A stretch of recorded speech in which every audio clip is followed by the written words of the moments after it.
If you want to learn how to engage and monetize from your email list, then keep on watching because that's exactly what you're going to cover in this video. Hello everyone and welcome back to my channel. My name is Sally Vina from sallyvina.com, the #1 place for all the latest tactics and strategies for your online business. Okay, so there's a lot of videos out there to talk about how to build your email list, how to get more email list subscribers, how to design your lead magnet, how to properly design your lead magnet, how to attract people to your lead magnet. So there's a lot of videos and a lot of information out there on how to build an email list, but not enough information about how to keep that email list alive, how to engage with the email list, and how to monetize from that email list. There's different ways of doing it that is the correct way, and there's obviously the not so correct way that is very salesy, and then eventually your list is just gonna get burned out and tired of hearing from you. So in this video, I'm gonna talk about the 5 top mistakes that a lot of online entrepreneurs make when they try to engage with their email list. But before going into the mistakes, I really want to emphasize something. There's a lot of online entrepreneurs that put a lot of emphasis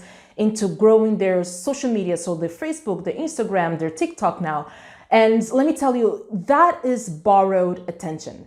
That is borrowed attention from Zacks or from the owners of those platforms. Your email list has way more value than your followers on those platforms. Because once you have someone's email, you have their attention and you're able to connect with them whenever you want, whenever you please. When you have, for example, your Instagram followers or your Facebook followers, you're heavily dependent on the algorithm. There's no algorithm with the email. So that's why I really want to emphasize, please do as much as you can to grow your email list. And now you're going to learn exactly how to properly monetize and engage with them by avoiding these 5 mistakes. Very first mistake, no nurturing sequence. And this is a mistake that I was guilty of it too because I didn't know any better. But you must have a nurturing sequence that your email list goes through even before you start selling anything to them. Think about this as dating. So before you go in for the kiss, and this is for you guys, and for us girls, I don't know what would be the equivalent of that. But before you guys go in for the kiss, you first need to text and romance a little bit, invite for a date, go on a date, and then, spend a little time talking about her, not you, ask questions about her. And then at the end of the night, maybe you can go in for the kiss. So in this analogy, what the kiss represents is the sell, right? So the last thing you want to do is, you did an amazing job by having an amazing lead magnet, someone opts into it, and now they are in your email list. The last thing you want to do is now start bombarding that person with offers. This is what I do, buy this, go this, sign up for a call. You don't want that. You want to nurture that relationship because only like that people will gain trust and then you can sell them later on down the line. So for example, I have different lead magnets, but every single person that comes onto my email list, they go through a sequence of 4 to 5 days. It depends on the lead magnet, but 4 to 5 days of just nurturing, of me just giving them value, of just giving them information. And then afterwards, depending on their activity, then I start segmenting them and pitching them different things. So nurturing sequences. And this is a good segue to talk about segmentation. So mistake number 2 is having no segmentation in your email list. You cannot talk to everyone in your list in the same way. So even if you're doing a broadcast email, there might be some people that you want to leave out. For example, the people that are going through the nurturing sequence. So for example, on my own list, I have around 16 to 18 different segmentations, different tags that people can be attributed depending on how they got into my email list and depending on their behavior around the different clicks and the different links that I have on my emails. Okay, so basically in macro terms, there's 3 types of prospects. There's someone that is a cold prospect. So a cold prospect, he knows nothing about you, never heard of you, never heard about your services. So this is a cold prospect, right? A second one is someone that is a warm prospect. So this is someone that knows roughly who you are, they've engaged with your content, before, and they have an idea of your services. And then you have the third one, which is a hot lead. Someone that has either, they know exactly who you are, they consume your information regularly, and maybe they even have bought from you before. So this is a past clients, they can be someone that bought something from you before, but this is a very hot lead. Hot leads are basically someone that know you and your product and your services. So you cannot talk to these people in the same way. So let me give you an example. So let's say that you meet Oprah, just for the sake of this as an example. You meet Oprah and Oprah says, hey, my name is Oprah. I used to have a TV show for 20, 30 plus years. I have a magazine as well. And, starts talking about her and her stuff. And you're just sitting there thinking, I know who you are. I mean, you're bored out of your mind because she's telling you things that you know Oprah. So why is she telling you that, all the stories about the basics about her business? Because you know her. You see, maybe you are a hot lead and Oprah's talking to you as if you never heard of her. And see, the message will not resonate with you because it's just, okay, fine. I understand, right? But then a more, if you're a hot lead, a more resonating message would be, hey, do you know that I have a new issue of my magazine that's coming out next month? You can get it this, in this place. See, this is why you talk to a hot lead, because the hot lead doesn't need to know more about you because they already know about you. They know what you do. You as a hot lead of Oprah, you know that she has a magazine, and all you need to know is when is it coming out, where you can get it, and what's the special thing that she's going to be talking about on that specific issue.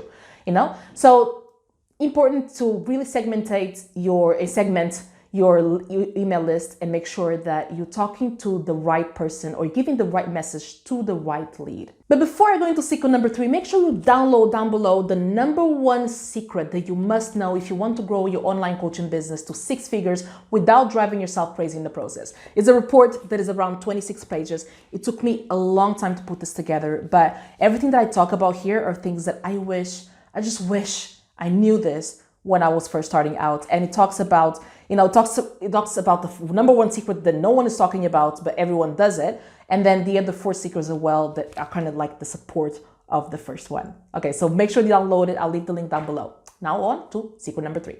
Mistake number 3, personalized emails. So this mistake, I have done it in the past, and a lot of marketers still do it till this day. And that is to personalize or to put the first name on the email, to say, hey, Karen, hey, Elizabeth, how are you? Things like that. Nowadays, people really heavily personalize those emails. And I've seen emails that my name is written 3 or 4 times throughout the email. It's on the subject, it's on the hey Sally, it's on the middle of the text, to really get my attention. And I don't know about you, but I honestly and wholeheartedly trust and respect everyone that is on my list. And I don't want to insult their intelligence, right? Elizabeth knows damn well I didn't sit there and write the personalized message to her.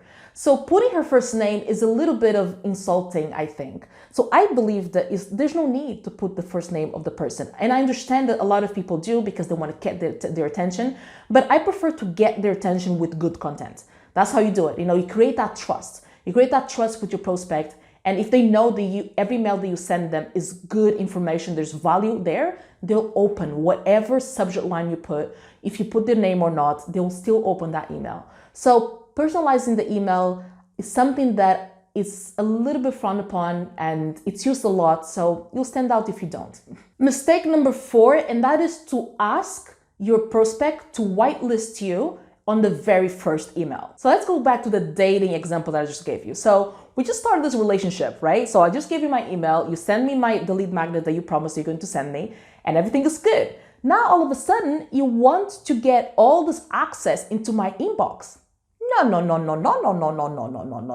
So I see a lot of online entrepreneurs do this, and then the very first email, they say, hey, here's the instructions to whitelist my email, go to this website, do this and do that and do that. And you just started this relationship and you're already giving them work to do and for you to have access to their inbox. And instead of doing that, I'm going to teach you another way of doing it that is way more powerful. One thing you have to understand is that Gmail and all, Yahoo and all those emails providers, they have algorithms, right? So they understand, they see all the activity that goes on the emails that are sent, which emails are open, which emails are deleted without being open. So all that information is recorded. So even if someone whitelists your email and if it lands on their inbox, if every time you send an email, that person does not open the email and actually deletes it, that sends a really bad signal to Google and Yahoo or whatever email service the person is using. So even if you have, 50% of your list that has whitelisted you manually,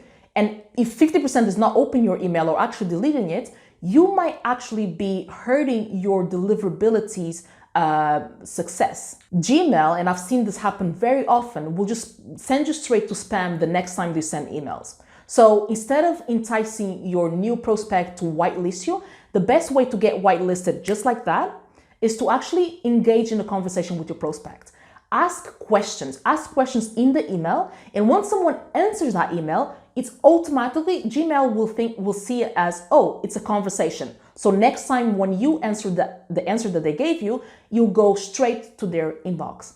And that's the easiest way. Because first, you already engage in a conversation with that person, so that person is more likely to open your emails. It gives a positive signal to Gmail, and maybe next time that you have new people coming into your email list, Gmail or whatever the other services will see it as more likely to put directly in the inbox without the person having to whitelist in the first place. So don't ask your people to whitelist you. Just engage in a conversation with them, ask questions in your email, and entice and answer. Mistake number 5, and this kind of goes along with mistake number 4, and this is cleaning your email list. Some of my coaching clients go crazy when I even suggest this. They're like, what?